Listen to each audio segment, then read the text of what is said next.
waxa la isku waafaqsan yahay in ay tiknoolajiyadu mar uun soo gabagabaysmayso laakiin waxa aynu barnaamijkeennan kaga hadlaynaa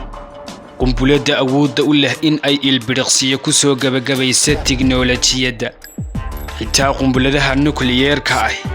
waxba ma tarayaan haddii qunbuladan la rido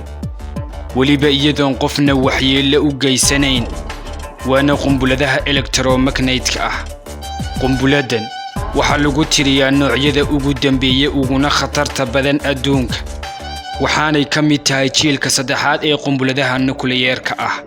sidoo kale qaar ka mid ah saynisyahanadu waxa ay caddeeyeen in qunbulad keliya oo ka tirsan qunbuladahani ay ilbiriqsi keliya nolosha bani'aadamka dib ugu celinayso 200 sano yacni 200 sano ka hor sidii ay dadku ahaayeen ayay dib ugu noqonayaan haddaba waxaad isweydiinaysaa maxay tahay qunbulada naxdinta lahi qunbulada elektromagnetka ah qunbuladani markay qaraxdo waxa ay sii daysaa shucaac kaas oo hawlgab ka dhigaya dhammaan qalabka ku shaqeynaya korontada waxaana taas u sabab ah elektromagnetyada la socda shucaacyada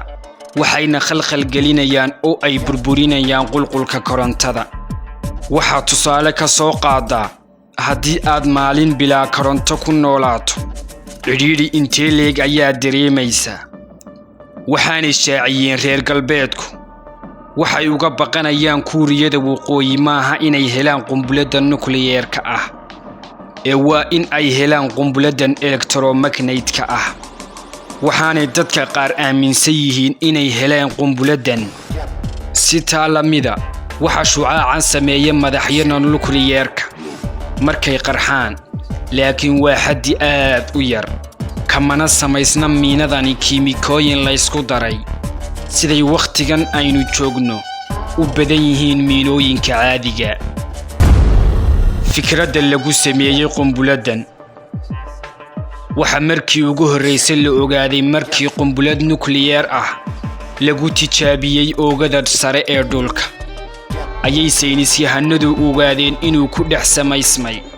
shucaacan korontada kulliidka wakhti lagu qiyaasay nanominute una dhiganta 1 milyan oo minute waxaanay saynisyahanadu ogaadeen inuu shucaacaasi sameeyey cadaadiska qaraxa nukliyeerku kaas oo u dhigma xawaaraha hilaaca noocay tahay qunbuladani qunbuladan elektromagnetka waa qunbulad samaysa shucaac hawada ku faafaya oo kullida korontada lana yidhaahdo elektromagnet mana ahan qunbulad loo adeegsado burburinta ama qarxinta sida madaafiicda iyo gantaalada wuxuuna shucaacani ku soconayaa xawaare gaadhaya 300,000 oo kiiloomitir halkii minitba waana xawaaraha iftiinku uu ku socdo waxay shaaciyeen website-kada korontadu in dagaalkii khaliijka ee labaad ay munaasib ku ahayd in loo adeegsado tijaabadan qunbuladan waxaana adeegsaday Maraykanka intii lagu guda jiray dagaalka waana wixii keentay in la baabi'iyo kaabayaashii asaasiga ahaa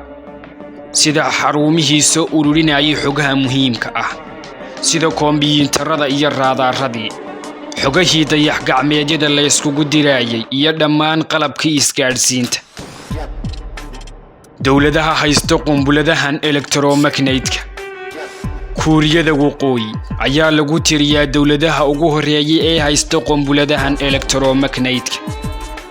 iyadoo ka samaysa hub istaraatiiji iyo mid aan istaraatiiji ahaynba sidoo kale baadhitaanada qaar waxa ay gumaysiga Israa'iil ku dareen liiska waxaanay ugu hajibtay dawladda Iiraan inay ku ridi doonto iyadoo arrinkaana si sira u gaadhsiisay dawladda Iiraan sidoo kale ruushkuna kama maqna dawladaha haysta Maraykankuna waa dalkii ugu horreeyay ee adeegsada qunbuladan wuxuuna adeegsaday dagaalkii khaliijka ee labaad bal tusaale ka soo qaado haddii uu dhaco dagaal la isku adeegsadayo qunbuladahan elektromagnetka